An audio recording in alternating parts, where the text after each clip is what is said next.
Lá, vamos falar um pouco sobre posicionamento de GPS, de forma geral, aplica-se em quase todos os sistemas. Primeiro, a gente trabalha com dois tipos de posicionamento. Normalmente, o posicionamento que adota a pseudodistância e a fase da onda portadora.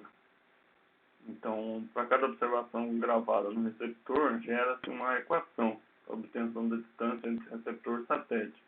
E em seguida, as coordenadas do receptor, a antena do receptor. As equações para a pseudodistância e a fase da onda. Então, aqui eu tenho a pseudodistância, satélite receptor. Um ruído, aqui é um que não foi modelado.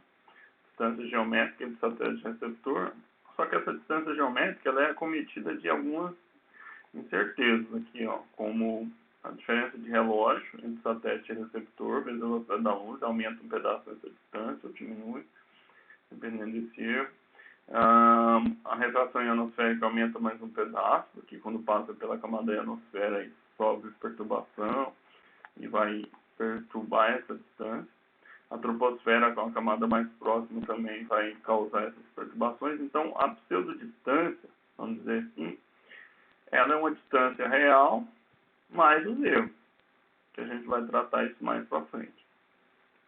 A fase da onda portadora aparece, então, aqui a fase em ciclos, é multiplicado pela frequência, distância geométrica. Aqui aparece a ionosfera, com um sinal negativo por conta da questão do grupo e da fase que avança. Então, a ionosfera tem um sentido contrário, no caso da fase, com relação ao grupo.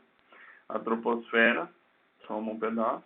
Aí tem a diferença de relógio, da frequência, da fase inicial e a fase final. E a ambiguidade, que aí aparece um termo ambíguo, que é o número de comprimentos de onda, que precisa ser determinado. Então, isso aí é um dos problemas de trabalhar com o posicionamento pela fase. Porém, o comprimento de onda da fase, no caso da L1, é 19 centímetros. Da pseudodistância, 200 tantos metros. Então, é um pouco bem menos preciso trabalhar com a pseudodistância, porém mais fácil. Normalmente, os autores, o professor Galera, enfim, os autores colocam como 3 métodos de posicionamento. Eu tenho posicionamento absoluto, posicionamento relativo e posicionamento de GPS. Então, são 3 tipos de posicionamento. Dentro do posicionamento absoluto, a gente tem algumas variações. Tem o posicionamento absoluto simples, por pseudodistância, tem um posicionamento preciso, onde usa fase. Dentro do posicionamento relativo, a gente tem várias variações de como técnicas de ocupação e de método. E o posicionamento de GPS, que aí seria uma variação diferente. O posicionamento absoluto, ainda dentro dos posicionamentos, a gente pode trabalhar nas modalidades estático e cinemático. Então, o posicionamento pode ser estático, quando o receptor aparece num ponto por vários tempos, ou cinemático, quando o receptor ocupa diversos pontos durante um pequeno intervalo de tempo. Então, o posicionamento absoluto, ou posicionamento por ponto, ou posicionamento autônomo, é aquele onde se utiliza apenas um receptor. Na prática, as coordenadas são determinadas em tempo real usando a pseudodistância, derivada pelo código CA, presente na portadora L1, sem serem aplicadas técnicas de correção diferencial. Isso, posicionamento absoluto. Depois a gente vai ver a variação dele, que é o posicionamento por ponto. O receptor liga, recebe sinal de vários satélites, e vai, a partir dessas coordenadas do satélite, dessas distâncias, ele vai calcular a coordenada em relação ao mesmo sistema de coordenadas do satélite. Então, a coordenada é determinada absolutamente em relação à coordenada do satélite, coordenada no mesmo sistema de coordenadas, já o centro.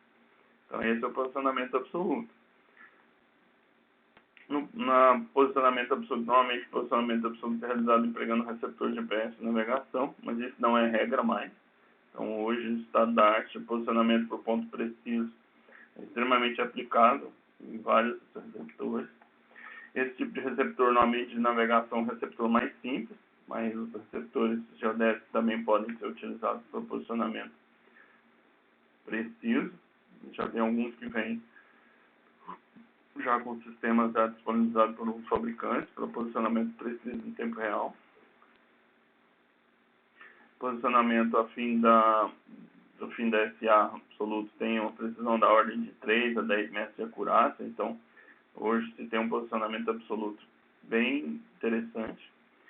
É possível realizar posicionamento absoluto de precisão. Essa técnica é denominada de posicionamento por ponto preciso, que é o que a gente vai falar agora.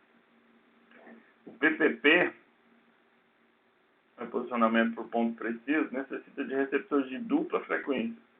Tem alguns centros que processamento processa até de simples frequência, porém, a maioria deles processa com dupla frequência. Aplica-se parâmetros precisos, resultados similares a um RTK ou mesmo uma rede GPS. Utiliza observáveis de fase em pseudodistância. A equação da fase da pseudodistância do receptor aqui, ó, é o mesmo modelo.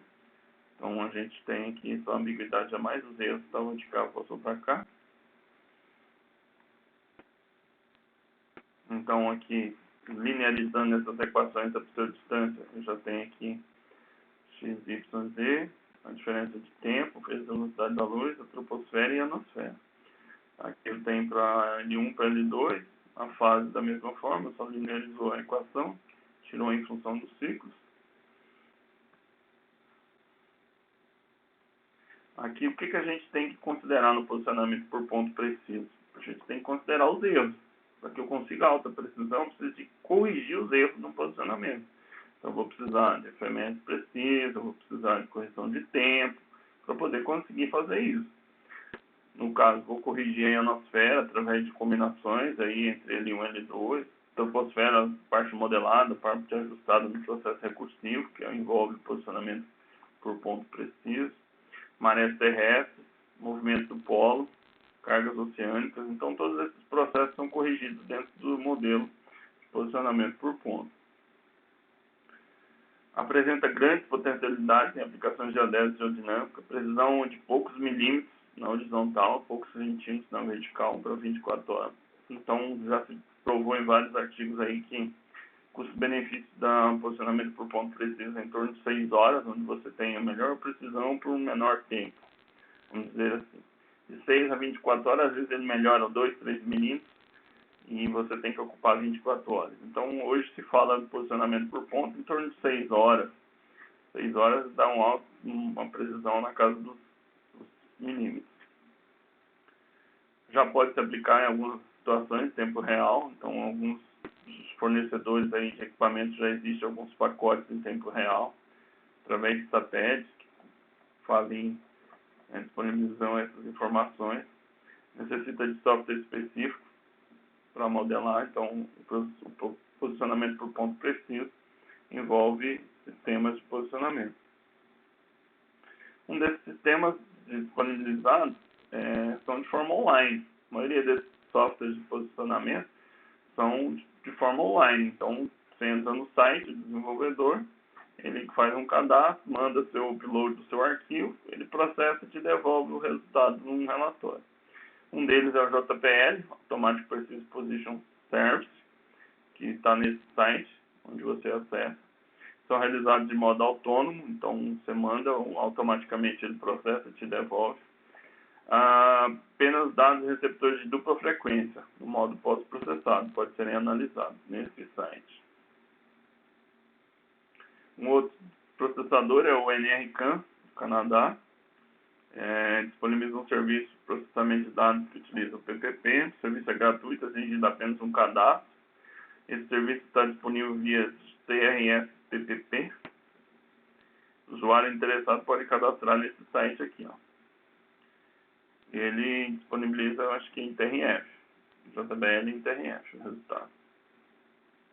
Um outro site que processa também o NB do Canadá, University of New Brunswick. Nesse serviço é possível realizar o PPP no modo estático e cinemático. O usuário interessado em usar o serviço de acessar esse site. No site do NB também tem um outro link para todos os outros sites que processam. Então ele faz lá nesse PPP online aqui, ó, ele bota os links dos outros centros de processamento. Então você, a partir desse link, consegue acessar os outros links. No Brasil, a gente tem o PPP do IBGE, que está no site do IBGE. É um serviço gratuito para o processamento. Qual a vantagem desse sistema aqui para o IBGE, para a gente? Ele usa um sistema, o software de processamento é do NRCan, então ele tem uma parceria com a NRCan. Só que no caso dos TIRGAS, no PPP, ele faz muda do ITRF para o TIRGAS 2000, então já disponibiliza as coordenadas para a gente em TIRGAS 2000. Então essa é a grande vantagem de trabalhar com o IBGE, no caso do posicionamento por pontos no site do IBGE. Se você for usar o dos outros, normalmente você vai ter que fazer conversão. Então, você vai trabalhar com esse site aqui e você não vai ter que precisar de fazer conversão de sistema e de data de referência. Aqui já seria trabalhar um posicionamento relativo. Um posicionamento relativo difere do posicionamento absoluto, porque eu necessito de 2 receptores ou mais. E o processamento também é diferente. As coordenadas da base são importantes. No caso do posicionamento relativo, ele determina o deslocamento do receptor base para o receptor rover. No caso do posicionamento por ponto, eu só determinava a coordenada em relação ao satélite. Aqui no caso do posicionamento relativo, eu vou inserir essa coordenada da base e ele vai calcular o deslocamento da base para o rover. Então, o cálculo matemático, todo o ajustamento paramétrico, é em função desse deslocamento. Então, a coordenada base vai ser minha referência. Então, aqui no caso, por exemplo, se eu dou uma coordenada em SIRGAS, essa coordenada do rover já está em SIRGAS. Se eu dou em SAT 69, já está em SAT 69. Então, essa questão do posicionamento relativo, a coordenada é determinada em relação ao referencial da base. E o cálculo aqui é em função desse deslocamento. A ideia básica é que, estando esses 2 pontos sujeitos aos mesmos erros, consegue-se matematicamente eliminar a influência desses erros. A gente vai ver lá na frente das combinações, dos modelos de matemática, que acontece isso. Então, eu calculo no posicionamento relativo o deslocamento de x, de y e de z, do ponto remoto em relação ao ponto base. Então, soma-se esses deslocamentos na coordenada da base e eu tenho a coordenada dos rovers, o quantos rovers eu tiver em relação à base. Um outro termo que a gente trabalha muito em termos de quando vai posicionar, a gente olha os DOPs. DOP é a diluição de precisão, frequentemente usado em navegação e no planejamento de observações GPS.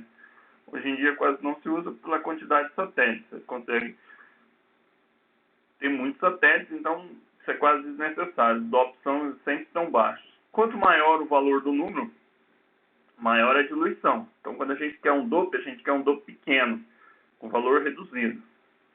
Então, o que seria a ideia de DOPs? Aqui eu tenho um receptor no meio de um monte de prédio alto, eu só consigo ver parte do céu. Então, vou ter um DOP ruim. Eu estou aqui num lugar aberto, eu vou ter um DOP bom. Então, essa é a ideia. Quanto mais a geometria do satélite estiver melhor, a visão do céu melhor. Quanto tiver menos fechado, ruim. Então, o DOP são uma medida de expectativa de precisão que deve ser obtida em um posicionamento. Baseia-se na precisão do posicionamento da pseudodistância e da geometria do satélite, então, durante o posicionamento.